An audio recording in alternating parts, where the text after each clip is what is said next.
நீங்கள் இந்த ஒரு மிஸ்டேக்குவே டிஎஸ்எஸ் ப்ராப்ளம் சால்விங் பண்ணும்போது பண்ணிட்டு இருந்தீங்க அப்படின்னா உங்களால் ஈஸி லெவல்லாம் கடந்து மீடியம் லெவல் கொஷின் சால்விங்குக்கு போகவே முடியாது. எதுக்கு அப்படின்னா இந்த ஒரு மிஸ்டேக்குவே பிகினர் ஸ்டேஜஸில் நிறைய பேர் பண்ணிட்டு இருப்போம். நான் வந்து 22 ஸ்டூடெண்ட்ஸுங்களுக்கு DSA problem solving live classes பண்ணியிருக்கிறேன்.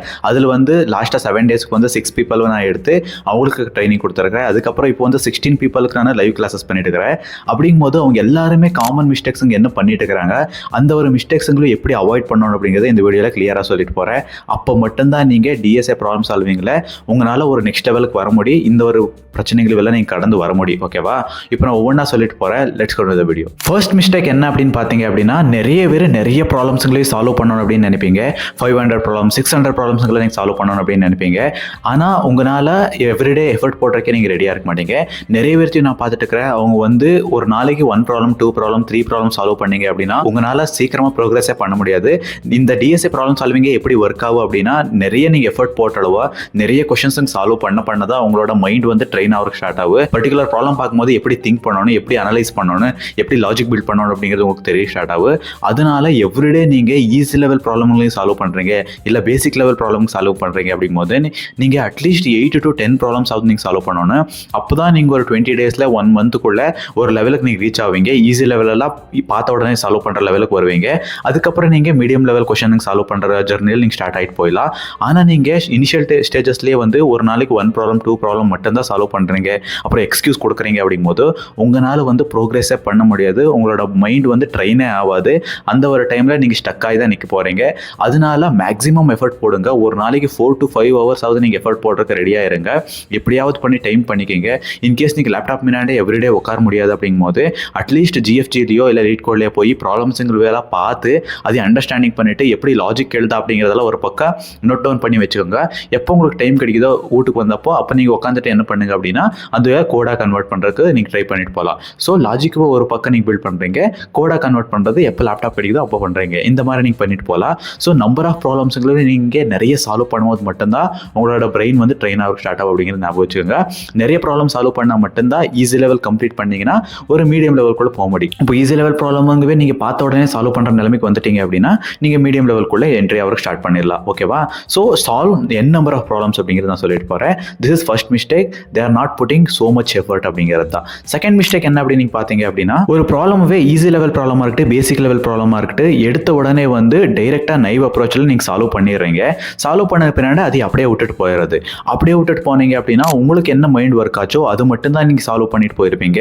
தயவு செஞ்சு ஒரு தடவை நீங்கள் ப்ராப்ளம் சால்விங் பண்ண பின்னாடி கமெண்ட் செக்ஷனுக்குள்ளே போய் எஃபெக்டிவான அப்ரோச்சஸ் அப்படின்ட்டு இருக்கும் இல்லையா, அது எடுத்து நீங்கள் பாருங்க. எப்படி மற்றவங்கெல்லாம் எப்படி சால்வ் பண்ணிட்டு இருக்கிறாங்க.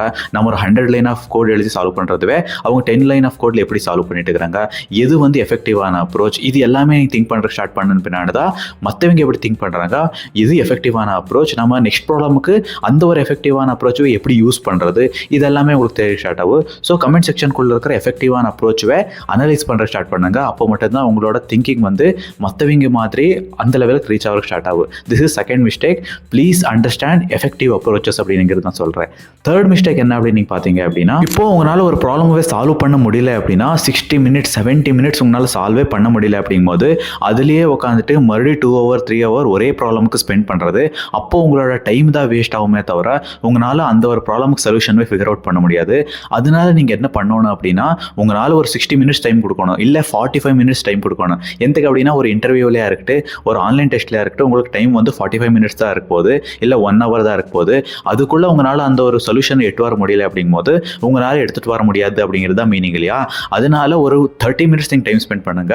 அதுக்கு மேலே உங்களால் ஃபிகர் அவுட் பண்ண முடியல அப்படிங்கும்போது நீங்கள் கமெண்ட் செக்ஷனுக்குள்ளே போய் அப்ரோச்சஸ்ங்களே அண்டர்ஸ்டாண்டிங் பண்ணிக்க ஸ்டார்ட் பண்ணுங்க, இல்லை யூடியூப் வீடியோ பார்க்குறதுக்கு ஸ்டார்ட் பண்ணுங்க, அந்த ஒரு சொல்யூஷன் எப்படி பில்ட் பண்ணுறது அப்படிங்கிறது. ஸோ நான் இதில் உங்களுக்கு ஒரு டாப் சீக்ரெட் சொல்கிறேன் பாருங்க. டிஎஸ்ஏ ப்ராப்ளம் சால்விங்லேயே எப்போ நீங்கள் காப்பி பண்ணுறது நீங்கள் அப்ளை பண்ணுறதுக்கு ஸ்டார்ட் பண்ணுறீங்களோ அப்போ தான் நீங்கள் எஃபெக்டிவாக பில்ட் ஆகிறதுக்கு ஸ்டார்ட் பண்ணுவீங்க. நீங்கள் இன்னொருத்தரோட சொல்யூஷனை காப்பி பண்ணுங்க, அதையும் புரிஞ்சுட்டு காப்பி பண்ணுங்க. அப்போ தான் நீங்கள் அவங்க மாதிரி திங்க் பண்ணுறதுக்கு ஸ்டார்ட் பண்ணுவீங்க. அப்போ தான் நீங்கள் அடுத்த கட்டத்துக்கு போகிறதுக்கு ஸ்டார்ட் பண்ணுவீங்க. ஸோ உங்களோட இதில் நீங்கள் ஈகோவே காட்டக்கூடாது. மற்றவங்க சொல்யூஷன் பார்க்கணும், கற்றுக்குறீங்க, அதையும் நெக்ஸ்ட் ப்ராப்ளமில் அப்ளை பண்ணி நீங்கள் மூவ் ஃபார்வர்ட் பண்ணுறீங்க. This is the important thing. Copy other peoples அப்படிங்கிறது நான் சொல்கிறேன்.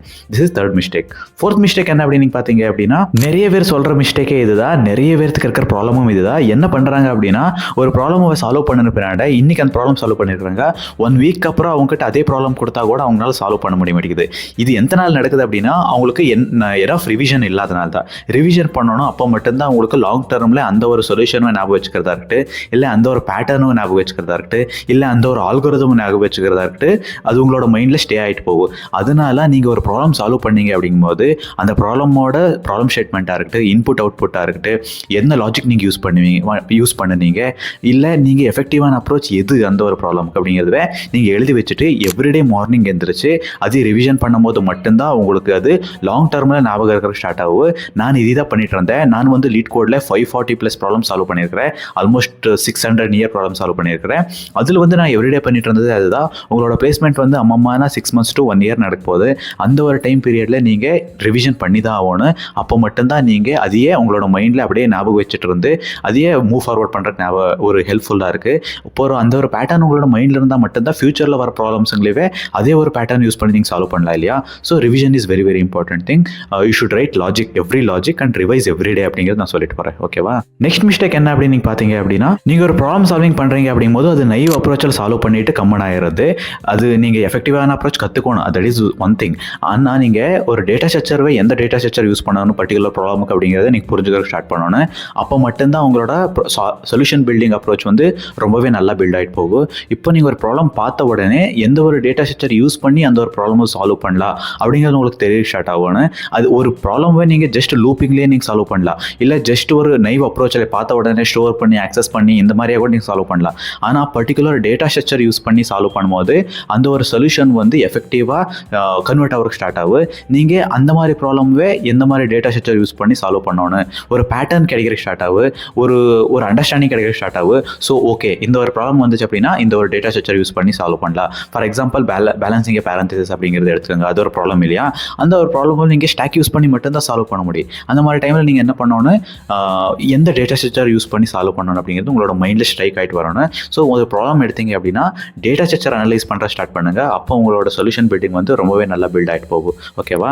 இவ்வளோ மட்டும் தான் இந்த வீடியோட இன்டென்ஷன். இந்த எல்லா ஒரு மிஸ்டேக்கும் அவாய்ட் பண்ணி உங்களோட கோடிங் ஜெர்னி ஸ்டார்ட் பண்ணுங்கள். இல்லை ஆல்ரெடி ஸ்டார்ட் பண்ணியிருந்தீங்க அப்படின்னா இது எல்லாமே ஒரு மிஸ்டேக்ஸுங்களே அவாய்ட் பண்ணி நீங்கள் கண்டினியூ பண்ணிட்டு வாங்க. மோஸ்ட்லி உங்களோட அப்ரோச்சஸாக இருக்கட்டும், உங்களோட லாஜிக்கல் திங்கிங்காக இருக்கட்டும், ரொம்பவே எஃபெக்டிவாக இம்ப்ரூவ் ஆகிறக்கான வாய்ப்புங்க இருக்குது. தேங்க்யூ ஸோ மச் ஃபார் வாட்சிங். நீங்கள் டிசம்பர் பேட்ச்க்கு என்ன நீங்கள் ஜாயின் ஆகணும் அப்படின்னு நினச்சிங்க அப்படின்னா December 3rd வந்து நியூ பேட்ச் ஸ்டார்ட் ஆகிருக்குது. ஆல்ரெடி 2 people வந்து என்ரோல் ஆகிருக்கிறாங்க.